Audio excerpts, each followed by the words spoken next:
안녕하세요. 저는 60대 여자입니다. 살다 살다 이런 곳에 사연을 보내보게 될 거라고는 생각도 못했는데 참 사람 인생이 이렇게 흘러가 버리네요. 제가 뭐 특출난 사람도 아니고 그냥 남들처럼 평범하게 살아왔고 자랑할 만한 거라고는 다들 그렇겠지만 자식 말고는 내놓을 게 없는 사람입니다. 저도 고등학교밖에 못 나와서 대학은 문턱도 못 밟아봤고 캠퍼스가 어떻게 생겼는지도 모르는 일자무식이죠. 손발이 다 닳도록 자식 새끼 하나는 제대로 키워보겠다고 노력한 평범한 여자입니다. 결혼하자마자 아들을 하나 낳고 2년 만에 갑자기 남편이 교통사고로 먼저 세상을 떠났습니다. 정말 허망한 일이었죠. 제가 25에 결혼을 했는데 남편은 그 당시 30이었습니다. 사실 그 사람과 결혼한 이유가 그 사람이 집도 잘 살고 직업도 괜찮아서 얼굴도 성격도 안 보고 결혼을 하겠다고 한 건데 운이 좋게도 참 착한 사람이었고 인성도 좋고 저랑도 잘 맞는 사람이었죠. 이런 사람을 만나는 게 쉬운 일이 아니라는 걸 알아서 그런지 저도 그렇고 그 사람도 그렇고 우린 서로에게 참 잘했습니다. 저희 두 사람은 3번 정도 만나고 나서 결혼을 했는데 사실 결혼 전부터 좀 많이 삐걱거렸습니다. 바로 집안 차이 때문이었죠. 남편네 집은 아버지가 사업을 하신다는 얘기를 들었었습니다. 저희 둘을 주선해준 사람이 저희 동네 마당발 이모였는데 그 이모는 정말 마담뚜 역할을 하면서 생활을 해나갈 정도로 여자와 남자를 많이 이어줘서 동네에서는 정말 유명한 사람이었죠. 사실 저희 집이 남편네 집에 비해 너무너무 턱없이 부족한 집안이지만 헐레벌떡 저희 집으로 달려와서는 정희 엄마 어딨어? 하면서 저희 엄마를 찾더니 방으로 데리고 들어가더라고요. 그리고는 한참 있다 나와서는 정희야, 아줌마가 남자 하나 소개시켜줄까? 너네 언니들은 나이가 좀 많아서 그렇고 젊은 여자면 좋을 것 같다잖아. 네가 딱이야. 그 사람이 인성도 좋고 얼굴도 너무 잘생기고 사람이 좋다더라. 내가 이 동네에서 결혼 성사시킨 사람들 다 잘 사는 거 너도 알지? 지금까지 너무너무 잘 살았어. 그러니까 너도 너무 부담 갖지 말고 한번 소개나 받아봐. 뭐 소개받는다고 무조건 결혼하는 거 아니잖아. 그냥 부담 갖지 말고 만나봐. 하고 저를 부추겼습니다. 하지만 더한 건 엄마였습니다. 그래, 뭐 만나봐. 당장 너 보고 결혼하래? 그냥 사람 좋다고 하니까 만나보라고 하는 거지. 네 언니들 저렇게 허송세월만 보내다가 지금 다 노처녀 됐잖아. 세상에 20대 후반인데 아직도 시집도 못 가고 저러고 있는 거 보면 내가 속이 다 터진다 터져. 너도 언니들처럼 노처녀로 살기 싫잖아. 안 그래? 아우, 난 진짜 너는 안 그랬으면 좋겠어. 하고 말을 하더라고요. 사실 언니들은 그 당시 노처녀도 아니었고 나이가 먹을 때까지 결혼을 안 한 게 아니라 못한 거였습니다. 큰언니와 작은언니 둘 다 야간고등학교를 다니며 낮에는 일을 하고 밤에는 공부를 하며 겨우 학교를 졸업하고 공장에 취직을 해서 교대 근무를 하며 집에 돈을 보탰거든요. 아빠는 일을 한다고는 하는데 돈을 벌어오긴 하는 건지도 잘 모르겠고 엄마는 집 근처 한바집에서 일을 했었는데 그 돈으로는 저희 세 자매가 먹고 살기엔 택도 없는 형편이었습니다. 그래서 언니들은 돈을 버는 족족 생활비에 보탰고 열심히 일만 하고 연애 한번 못 해본 상태에서 죽어라 고생만 한 거죠. 그런데 엄마가 그렇게 말을 하니까 진짜 꼴 보기 싫었습니다. 누구 때문에 언니들이 저렇게 살고 있는데 창창한 나이에 연애도 못하고 결혼도 못하고 가족들 위해 살고 있는데 엄마는 저렇게 말을 하니 엄마가 미웠습니다. 그럼에도 불구하고 제가 그 남자와 선을 보기로 결심한 건 제가 언니들과 엄마 아빠를 위해 돈을 벌어도 나이가 들어서 시집을 못 가게 되면 분명 엄마는 제 탓을 할 것 같고 그럴 바엔 그냥 가족과 분리돼서 가정을 이뤄 사는 게 나을 것 같다는 생각이 들었습니다. 그렇게 저는 25, 연애도 한번 못 해보고 공장에서 일을 하다가 선을 보게 됐죠. 별 기대 없이 나간 선자리에서 만난 제 남편은 제 생각보다 훨씬 잘생겼더라고요. 게다가 매너도 어찌나 좋던지 저는 살면서 남자가 그렇게 제게 다정하게 구는 걸 처음 느꼈어요. 부잣집 아들이라 그런지 선짜리 장소가 호텔 카페였는데요. 평소 공장에서 일만 하던 제게 그 공간은 너무나도 비현실적이게 예뻤고 게다가 다정하게 저를 대해주는 남편이랑 있으니 공주가 된 듯한 기분이었죠.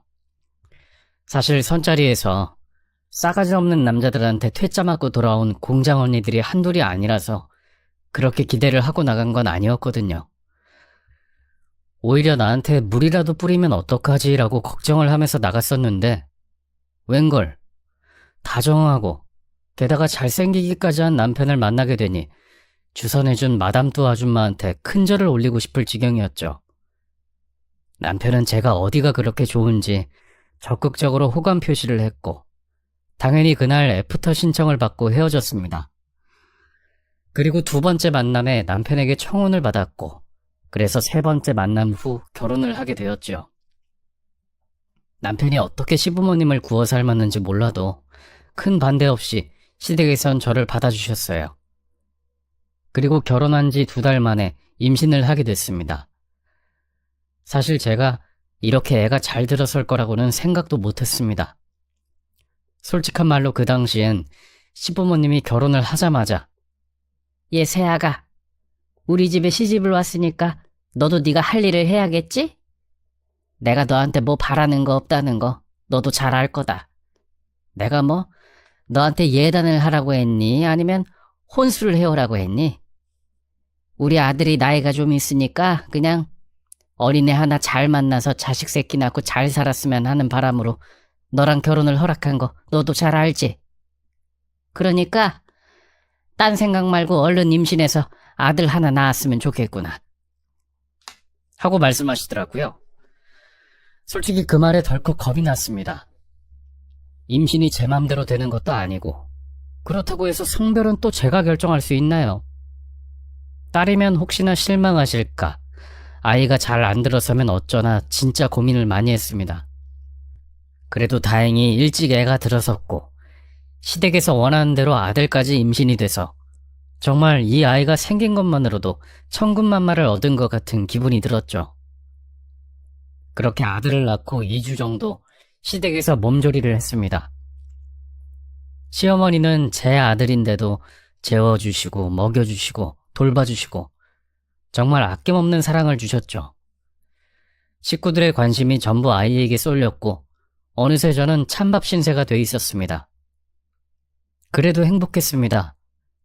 제 아들에게 지극정성으로 시댁 식구들이 잘해주니까 그걸로는 서운하지 않았습니다. 게다가 뭔가 늘 벽이 느껴졌던 시어머니도 제가 손주를 낳고 난 후에는 많이 너그러워지신 게 확 느껴졌거든요. 이제는 정말 시댁에서 나를 이 집안의 가족으로 인정해주는 것 같아서 행복했죠. 그렇게 2년 정도를 시댁에서 보냈는데 그 2년이 제 인생에서 가장 행복했던 시간이었던 것 같습니다. 남편이 갑자기 교통사고로 세상을 떠나게 됐거든요. 남편은 시아버지랑 같이 사업을 했었는데 그날따라 두 사람 다 늦은 시간까지 집에 들어오지 않아 저와 시어머니가 엄청 걱정을 했던 날이었습니다. 회사에 전화를 걸어도 안 받고 분명 퇴근한다는 전화는 받았는데 12시가 넘어도 1시가 넘어도 소식이 없어서 불안했던 어머님이 먼저 집 근처 대학 응급병원에 전화를 해서 저희 아버님과 남편이 구급차를 타고 이송했다는 사실을 알게 됐죠. 병원에 도착했을 때 아버님은 중환자실에서 수술을 하고 계셨고 남편은 이미 사고 현장에서 즉사한 상태란 말을 들었습니다. 솔직히 그 말을 들었을 때는 실감이 안 나더라고요. 정말 거짓말 같았습니다. 영안실에 가서 죽은 남편의 모습을 확인하고 그 자리에서 기절을 했었죠. 겨우겨우 정신을 차려 남편의 장례까지 치른 후에 집에 와서 유품을 정리하는데 어머님의 낮은 목소리를 들으니 그제야 제가 낙동강 오리알이 됐다는 생각이 들더군요. 그렇게 청승맞게 앉아서 죽은 애 옷이나 정리하고 있을래? 나와서 청소도 좀 하고 설거지도 좀 하고 그래. 내 아들이 죽어서 정작 슬퍼해야 할 사람은 난데 왜 네가 더 청승이야 청승은? 너도 자식 낳아봐서 할 거 아냐? 낳은 내가 이제 괜찮다는데 왜 네가 아직도 그러고 있는지 난 진짜 모르겠다. 하면서 제게 핀잔을 주시더라고요. 전 아직 슬픔이 전부 가시지도 않았는데 어머님은 제게 징징대지 말라고 하셨죠. 남편이 죽고 난 후에는 시댁에서 아이를 돌보고 집안일을 하며 시부모님 뒷바라지를 했고 가끔 아주버님 내외 부부가 오시면 그분들 음식도 차리고 청소도 하면서 하루하루를 버텼습니다. 남편이 떠나간 후부터 시어머니는 제게 다시 냉담해지기 시작했고 마음 같아서는 당장이라도 분가하고 싶었지만 돈도 없거니와 남편이 그렇게 떠나고 난 뒤 저희가 살던 신혼집을 어머님이 다시 매매해버리시는 바람에 오도 가도 못하는 신세가 됐죠. 저야말로 정말 돈 한 푼 안 들이고 혼수도 아무것도 산 거 없이 몸만 덜렁 시집온 상태라 쫓아내지만 않는다면 애를 데리고 갈 곳조차 없었습니다. 그래도 다행히 어머님이 첫손주라 그런지 아들을 너무 예뻐해 주시고 남편 대신이라고 생각하셨는지 제 아들에게 들어가는 돈은 절대 아끼지 않으셨습니다. 유치원도 사립유치원으로 보내주시고 어릴 때부터 영어 선생님을 붙여서 영어도 따로 배우게 해주셨습니다. 물론 등하원은 전부 제 몫이었고 음식도 절대 함부로 먹이지 않으셨습니다. 물론 아들을 뒷바라지하는 것도 전부 제 몫이었죠. 어머님은 남편이 죽고 난 뒤 시아버지가 쾌유를 하시면서 같이 사업에 붙으셨고 그 집에서 원래 일을 봐주시던 이모님이 계셨는데 이모님을 관두게 하고 저를 식모처럼 부리기 시작하셨죠. 예, 새아가. 오늘 아침 뭐 먹니? 국 못 끓였어. 어제 저녁에 아버님이 계란국 시원하게 드시고 싶다고 하셔서 청양고추 좀 넣고 끓였어요. 난 매운 거 못 먹는데. 나랑 준호 거는 청양고추 빼고 따로 줘라. 네, 따로요? 지금 다 끓여서 국 담으려고 했는데. 아니면 어머님, 어제 먹었던 시래기국 있는데 그걸로 드릴까요? 넌 무슨 애가 그렇게 말이 많아? 따로 끓이려면 끓여. 내가 뭐 어려운 거 시켰니? 계란국 그까짓 거 끓이는 게 뭐 그렇게 힘들다고 그래. 당장 끓여. 하며 국을 2번씩 끓이게 하는 건 기본이었고 집안에 조금이라도 먼지가 쌓이는 꼴을 보시면 저를 불러서 크게 호통을 치셨습니다. 아이가 어릴 때야 아무것도 모르니까 그러려니 하고 살았는데 아이가 크면 클수록 민망해지기도 하고 솔직히 쪽팔리기도 하더라고요. 아직도 기억나는 것이 아들이 17살 때쯤이었나. 아들이 제게 엄마, 우리 나가서 따로 살면 안 돼? 할머니가 너무 시끄럽게 굴어서 공부가 안 돼. 하고 말을 하더군요. 엄마가 할머니한테 좀 조용히 해달라고 말할게. 미안. 하고 대답했더니 엄마 할머니한테 그런 말 못하잖아. 차라리 내가 하는 게 낫지. 됐어, 내가 할게. 엄마 그냥 있어.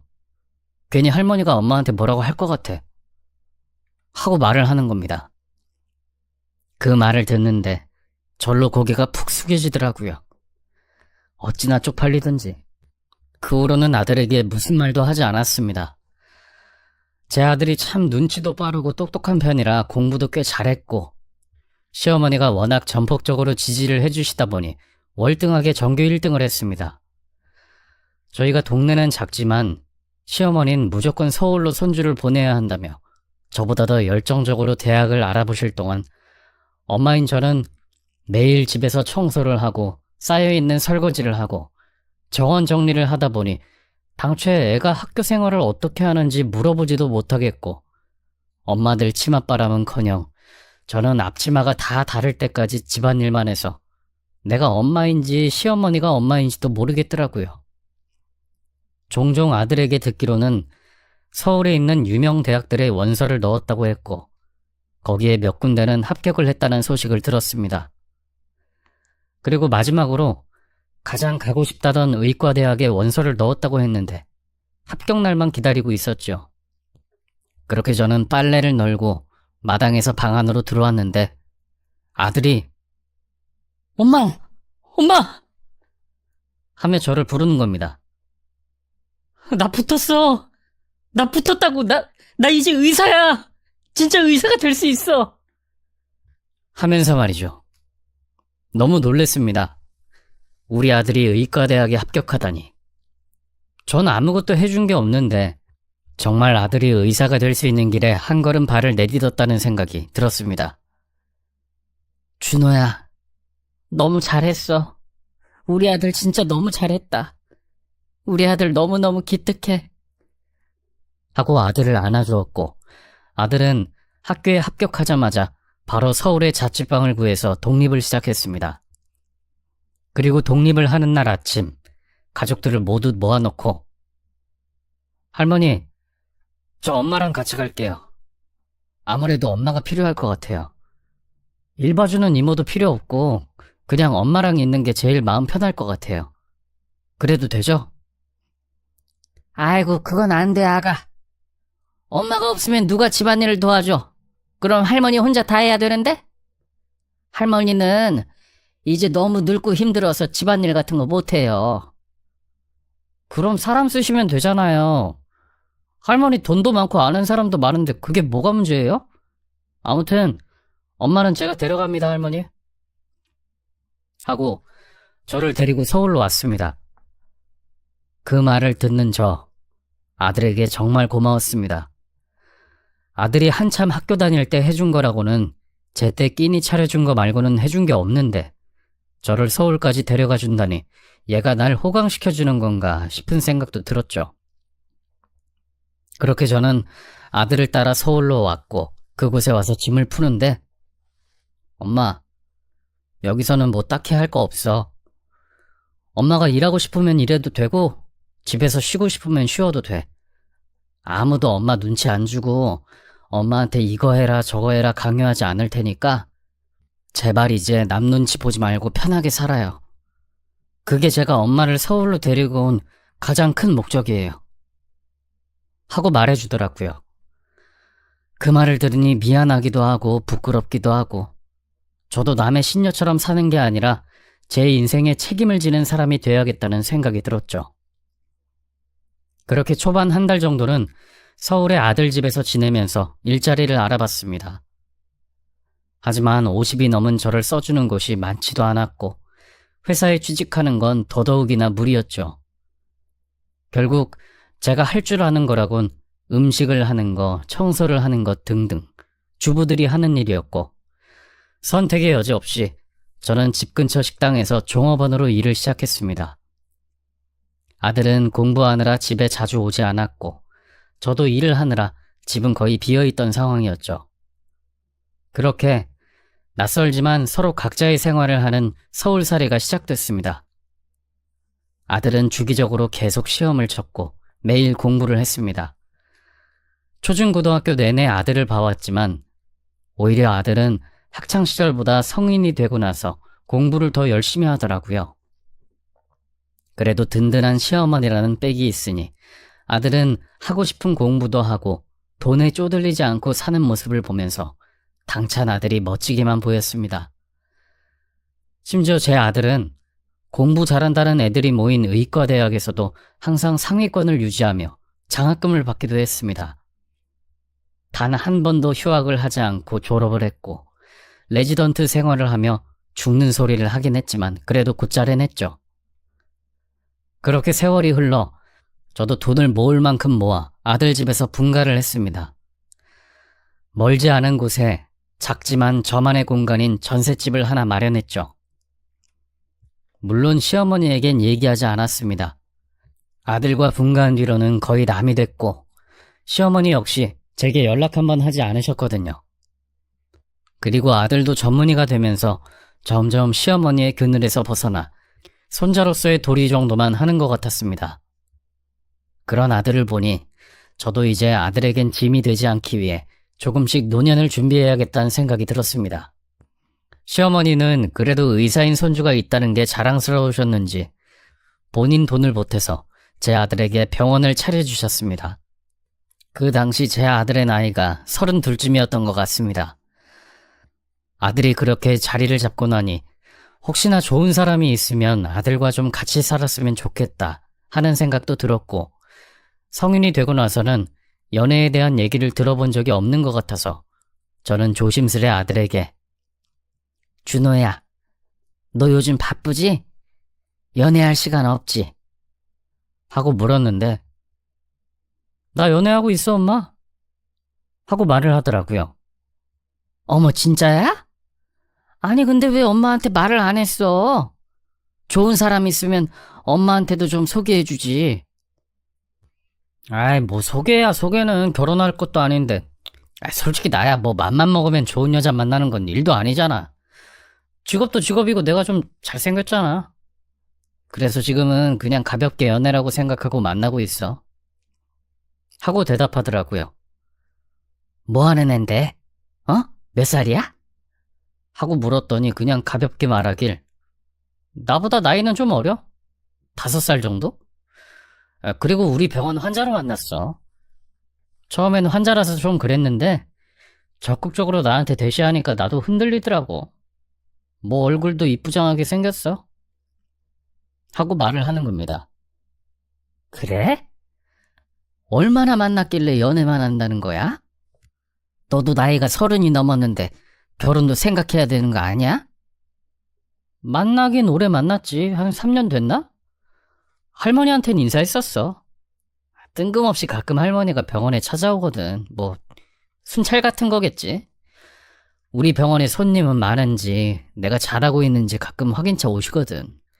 아무튼 그때 걔랑 방에서 잠깐 얘기하고 있었는데 문을 벌컥 열고 들어오더라고. 그래서 연애하는 걸 들켰지 뭐. 할머니도 나한테 그러더라. 그냥 연애만 하라고. 딱 그 정도라고. 하고 말을 하는 겁니다. 시어머니가 사업을 오래 하셔서 사람 보는 눈이 정확하신 편이고 감도 좋으신 편이라 그 애가 어떤 애인지 보지 않아도 시어머니 눈에 차지 않았을 거라는 건 확신할 수 있었고, 아들이 저렇게 말을 할 정도니 굳이 제가 안 만나봐도 될 거란 생각이 들었습니다. 본인 입으로 연애용 여자라고 하니 뭐 알아서 때가 되면 정리하겠거니 싶었죠. 물론 여자를 만날 때 연애용 따로 결혼용 따로라는 말이 같은 여자로서 듣기 거북스럽긴 했지만 팔은 안으로 굽는다고 가능한 우리 아들한테 피해 안 갔으면 하는 마음이었죠. 하지만 몇 개월이 채 지나지 않아 아들이 먼저 말을 하더군요. 엄마 나 결혼하려고. 그때 내가 말했던 그 여자 기억나지? 걔랑 하려고. 조만간 같이 밥이나 한번 먹자. 하고 말을 하는 겁니다. 저는 너무 당황해서 아니 연애형이고 할머니도 별로 마음에 안 들어 한다면서? 근데 왜 갑자기 결혼이야? 나도 그런 생각이었는데 생각보다 걔네 집이 좀 사나봐. 아버지가 뭐 사업을 한다는데 알고 보니 할머니랑 아는 사이더라고. 할머니도 걔네 회사 듣더니 바로 결혼부터 하라더라. 근데 뭐 나도 나쁘진 않으니까. 하고 말하더군요. 말은 저렇게 해도 그 여자를 사랑하고 있다는 게 눈에 보였고, 저야 뭐 시어머니도 허락하시고 우리 애가 좋다는데 거절할 이유가 없다고 생각했습니다. 하지만 그건 저만의 착각이었습니다. 처음으로 여자친구를 소개하겠다며 아들과 밖에서 만난 그날, 무조건 아들 결혼을 허락하겠다던 제 판단이 잘못됐다는 걸 확신했습니다. 저희 세 사람은 작은 한정식집에서 만나 밥을 먹었습니다. 처음엔 다소곳하게 들어와 살살 웃던 그 아이가 저희 아들이 잠깐 화장실을 간 사이 갑자기 휴지로 입을 싹 닦더라고요.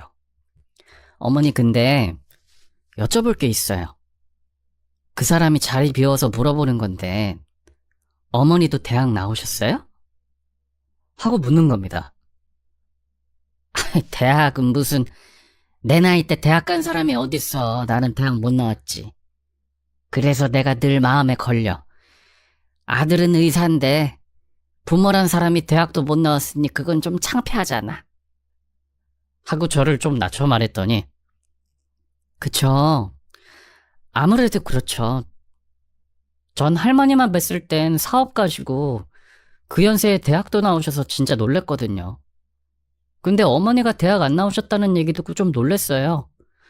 거기다가 어머니, 거의 시어머니 식모처럼 사셨다면서요. 뭐 그 사람 말로는 어머님이 일을 도왔다고 하는데 그게 식모 아닌가요? 하고 말을 하는 겁니다. 저는 솔직히 그 말을 듣고 심장이 벌렁벌렁거렸습니다. 뭐라고 말을 해야 할지도 모르겠고, 그 친구가 갑자기 태도를 돌변해서 공격적으로 나오니까 얼굴만 빨개졌죠. 자존심이 상한 걸 떠나서 며느리 될 아이한테 이렇게 무시당하는 발언을 들으니 정말 비참해지더라고요. 제가 당황하고 있는 사이 아들이 들어왔고, 아들은 둘이서 재밌는 얘기 좀 했어? 아, 밥이 너무 기름졌나봐. 배가 너무 아프네? 하고 다시 돌아와서는 따뜻한 차 한 잔을 마시러 가자고 하더라고요. 저는 먼저 자리에서 일어나서 아니야, 됐어. 너네끼리 만나고 나는 다음에 보자. 엄마는 일이 있어서 하고 자리를 박차고 나왔습니다. 그러면 안 되는 거였는데. 저는 그날 밤에 아들에게 전화를 걸어서 준호야, 내가 진짜 너무 생각하면 생각할수록 화가 나서 안 되겠더라. 아니, 그 애가 나한테 뭐라 한 줄 알아? 식모란다, 식모. 너 화장실 간 사이에 나한테 대학을 나왔냐는 둥, 할머니는 그 나이에 대학도 나왔다고 해서 놀랐다는 둥 하면서 비교질을 하더니 내가 너 뒷바라지 좀 하고 시어머니네서 신세 좀 졌다고 나보고 식모처럼 살았다고 하더라. 나 진짜 기가 막혀서 걔 뭐니 진짜. 너 앞에 두고는 싹싹한 척, 아무것도 모르는 척 순진한 척하면서 너 없으니까 애가 싹 돌변하는데 나 진짜 온몸에 소름이 돋더라. 꼭 걔랑 결혼해야겠어? 네가 좋다면이야. 내가 어쩔 수 없겠다마는 결혼이 장난도 아니고 네 인생이 걸린 일인데 세상이 널리고 널린 게 여잔데 그런 애를 만나야겠어? 하고 따졌습니다. 아들은 당황하더니 그래? 아니 걔 미쳤네. 왜 그랬지? 엄마 걱정 마. 내가 잘 타이를 거고 어차피 걔 내 말이면 아무것도 못해. 진짜 웃기네. 우선 끊어봐. 하고 전화를 끊었습니다. 그리고 일주일쯤 지났을까. 아들과 통화했던 그 주 주말에 저희 집에 누군가 찾아왔더라고요. 어머니 저예요. 집에 계세요? 하면서 저를 부르는 사람은 다름 아닌 예비 며느리였습니다. 저는 문을 열어서 어쩐 일이에요? 하고 물었더니 갑자기 냅다 무릎을 꿇는 겁니다. 어머니 제가 잘못했어요. 준호 씨한테 들었어요. 어머니께서 아들 힘들게 키우셨다는 거요. 제가 판단을 잘못했어요. 실은 저도 중학교까지만 나왔어요. 고등학교를 자퇴했고 대학도 당연히 안 갔고요.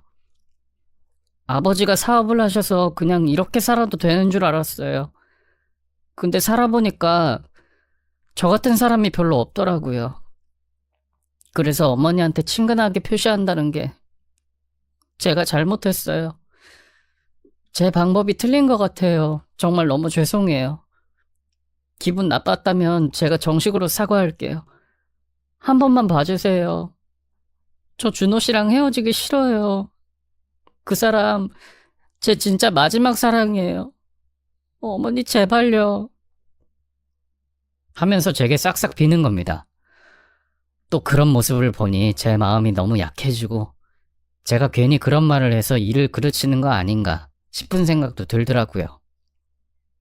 저는 그 친구를 집으로 들여 따뜻한 차 한 잔을 내주며 이런저런 얘기를 나눴고 그날 그래도 대화를 나눠보니까 나이가 어려서 그렇지 마냥 나쁜 애는 아니라는 생각이 들었습니다. 그렇게 예비 며느리가 저와 얘기를 하고 나서 곰곰이 생각해보니 그 애가 말한 대로 중학교밖에 졸업을 못하느라 어쩌면 저랑 좀 친하게 지내고 싶고 공감대를 느끼고 싶은 마음에 허물없이 다가오려는 걸 내가 너무 삐뚤게 생각한 건가 싶은 마음도 들어 미안하기도 하더라고요. 저도 결국 다음날 아침 아들에게 전화를 해서 예비 며느리와 얘기를 잘 나눴다고 말했고 저와의 오해가 풀리니 결혼도 순조롭게 진행됐습니다. 저희 시어머니도 그렇고 예비 며느리 쪽도 그렇고 워낙 화려하고 남에게 내보이는 걸 좋아하는 사람들이라 정말 결혼식을 화려한 곳에서 했던 기억이 납니다.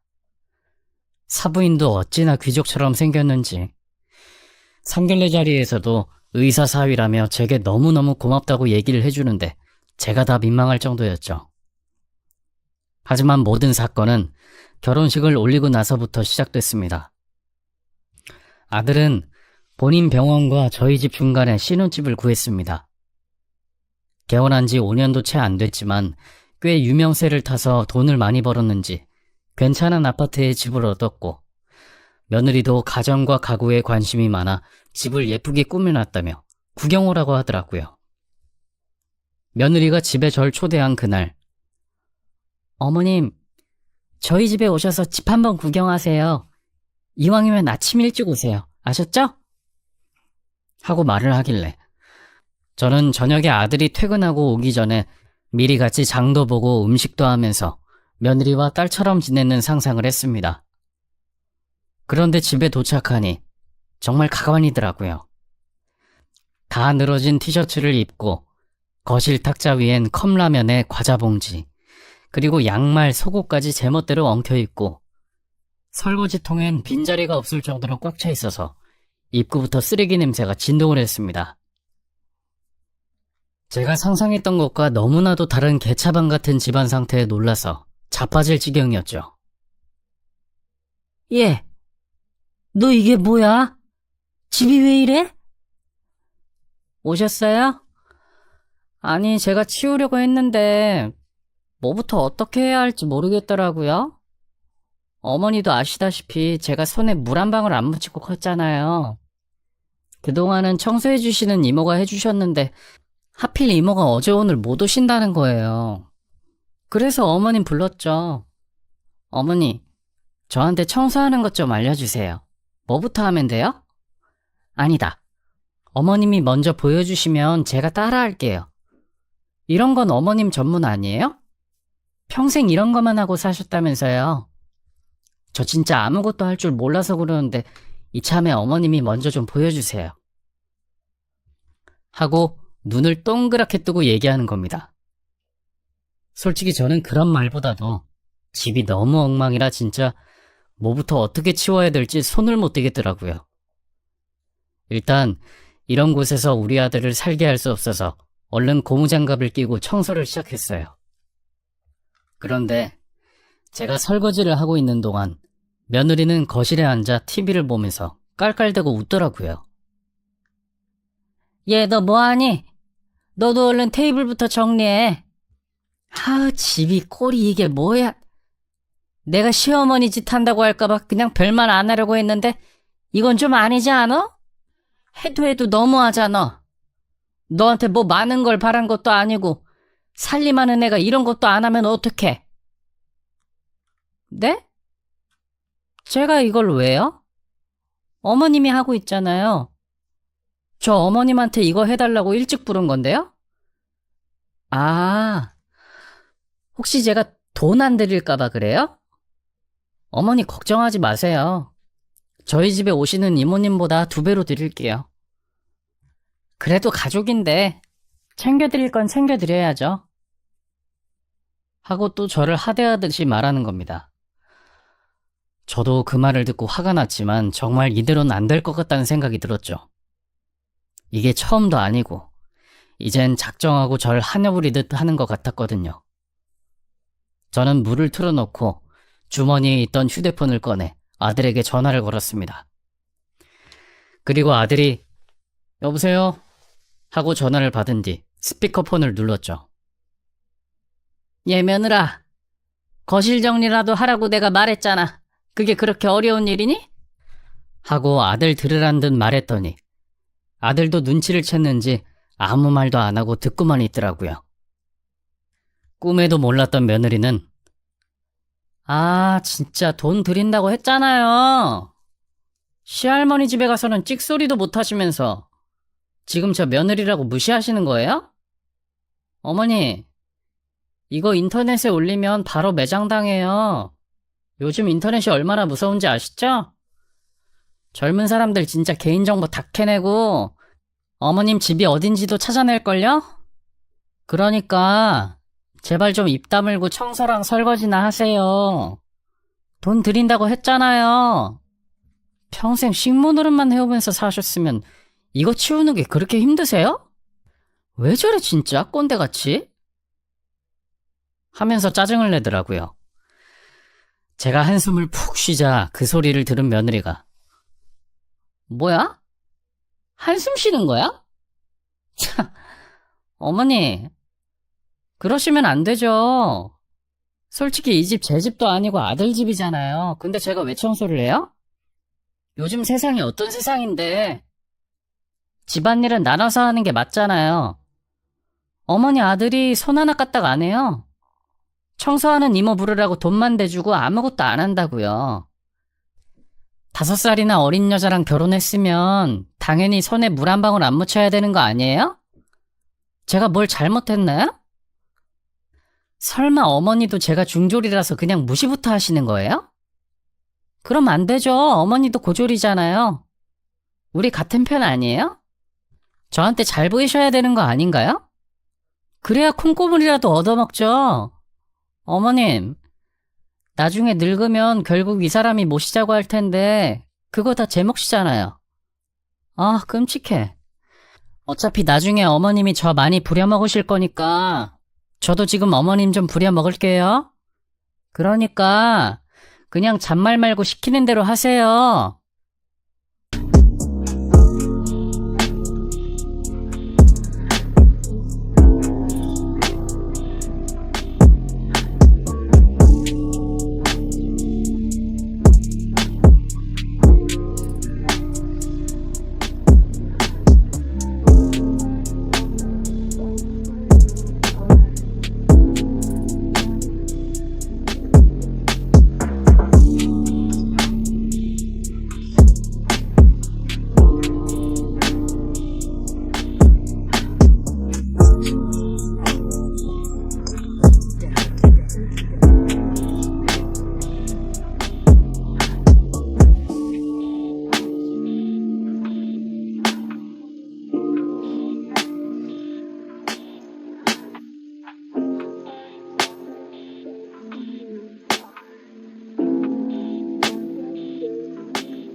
하고 말을 하더라고요. 평소 들어보지도 못한 폭언이었고 그 말을 들으니까 저는 눈물이 다 나더라고요. 그렇게 아무 말도 못했는데 그 사이 전화는 끊어져 있었고 저는 아들이 진료 때문에 바쁜가 보다 싶어 눈물을 흘리며 설거지를 하고 주방 정리를 했습니다. 나는 평생 이렇게 살 팔자인가 보다. 아들 며느리한테 무시당하면서 살 팔자인가 보다. 하며 1시간 정도 지났을 무렵 누군가 집에 들어오는 소리가 들렸습니다. 야, 나와. 당장 나와! 하고 소리를 지른 건 다름 아닌 제 아들이었습니다. 제 전화를 듣고 오전 진료를 마치고 바로 아들이 집으로 들어왔더라고요. 그리고는 집에 도착하자마자 며느리를 찾더니 야, 너 당장 내 집에서 나가. 지금 이게 뭐한 짓이야? 아주 보자보자 하니까 내가 뭐라고 했어? 멍청한 거 티내지 말라고 했지. 그냥 내가 돈 대주면 너는 입 닥치고 살라고 했어, 안 했어? 솔직히 너도 그렇고 나도 그렇고 서로 죽도록 사랑해서 결혼한 거 아니잖아. 넌 내 조건 본 거고 난 네 돈 본 건데 그럼 밸런스 정도 맞춰야 되는 거 아니야? 너네 집도 의사사위 타이틀 갖고 싶었다며. 근데 이렇게 하면 안 되는 거지. 안 그래? 엄마, 미안. 내가 진작 말했어야 했는데 엄마가 너무 걱정할까봐 말 못했어. 나 어떻게 할까? 어? 인연이랑 이혼할까 말까? 엄마가 시키는 대로 할게. 내가 지금까지 다 내 멋대로 하면서 살았는데 이번만큼은 엄마가 시키는 대로 할게. 어떻게? 이혼해 말어.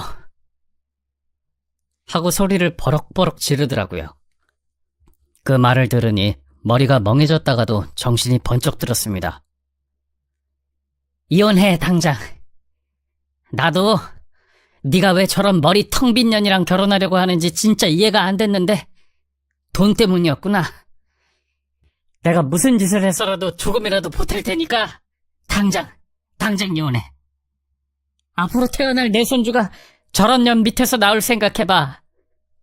돈을 떠나서 네 미래의 아이를 생각해서라도 바로 이혼해. 하고 아들에게 말했고 아들은 빠른 시일 내에 정리하겠다며 며느리 짐을 가방에 넣기 시작했습니다. 이 모든 걸 옆에서 지켜보고 있던 며느리는 얼이 빠져서 가만히 서 있더라고요. 그러더니 갑자기 아들을 부여잡더니 내가 그런 거 아니야. 어머님이 그런 거야. 어머님이 먼저 시작했어. 진짜야. 이번엔 내가 그런 거 아니야. 하면서 울고불고 매달리더라고요. 하지만 그게 씨알이나 먹힐까요? 제가 직접 스피커폰으로 며느리의 대화 내용을 실시간 들려주었는데 아들은 제 편이었죠. 그 후 아들은 강하게 밀어붙였고 며느린 잠옷바람으로 집에서 쫓겨났습니다. 그렇게 시간이 흐르고 나서 사돈에게 전화가 왔습니다. 저는 받지 않았고 그날 아들과 집에 앉아 참 많은 얘기를 나눴습니다. 엄마, 내가 너무 한심했던 것 같다. 나 사실 할머니 그늘에서 좀 벗어나고 싶었어. 와이프가 돈 많아서 선택한 거 맞아. 그 정도 돈이면 엄마랑 나랑 할머니 그늘에서 벗어나서 잘 살 수 있을 줄 알았어. 근데 내가 아직 사람 보는 눈이 없나 보다. 엄마 미안해. 근데 나도 이제 벌만큼 벌었으니까 병원 이전하고 내 돈으로 다시 개원해볼게. 생각보다 어렵지 않더라고. 규모 좀 작아도 되고 나 어차피 실력 있으니까 환자들은 자동으로 따라올 거야. 그러니까 우리 다시 시작해보자. 하며 저를 안아주더라고요. 그날 아들을 붙잡고 펑펑 울었습니다. 어찌나 그 말이 고맙고 미안하던지. 제가 아들에게 짐이 된 것 같아 죄스럽고 또 죄스러웠지만 아들은 그런 생각하지 말라며 오히려 제게 용기를 줬습니다. 그 뒤로 아들은 정말 며느리와 갈라섰습니다. 혼인신고는 하지 않아 이혼이라고 하기도 뭐하지만 결혼식도 올리고 같이 살았기에 사실혼이라 다름없어 이혼이라 칭하겠습니다. 그리고 시어머니께서 개원해 주셨던 병원 건물의 계약이 만료되면서부터 작은 동네의 소규모 병원으로 이전을 했습니다. 아들은 병원을 이전하면서 시어머니가 해주신 병원 투자금을 다시 돌려드리고 나왔습니다. 그래서 병원 규모는 줄었지만 아들이 워낙 실력이 있다 보니 손님은 날이 갈수록 많아지고 있는 추세입니다. 병원을 개원한 지 벌써 2년이 지났습니다. 아들은 아직 결혼 생각이 없다며 일을 좀 해야 될 것 같다고 하는데 저는 저 때문에 이런 사단이 벌어진 것 같아 마음 한구석이 아립니다. 제 바람은 딱 한 가지입니다. 우리 착하고 능력 있는 아들 준호, 좋은 배필 만나 평생 행복하게 사는 것. 그거 하나면 될 것 같습니다. 우리 아들이 더 이상 저란 존재를 마음에 담아두지 않고 좋은 사람 만나서 행복한 미래를 그릴 수 있도록 많은 응원을 부탁드립니다. 긴 사연 들어주셔서 감사합니다.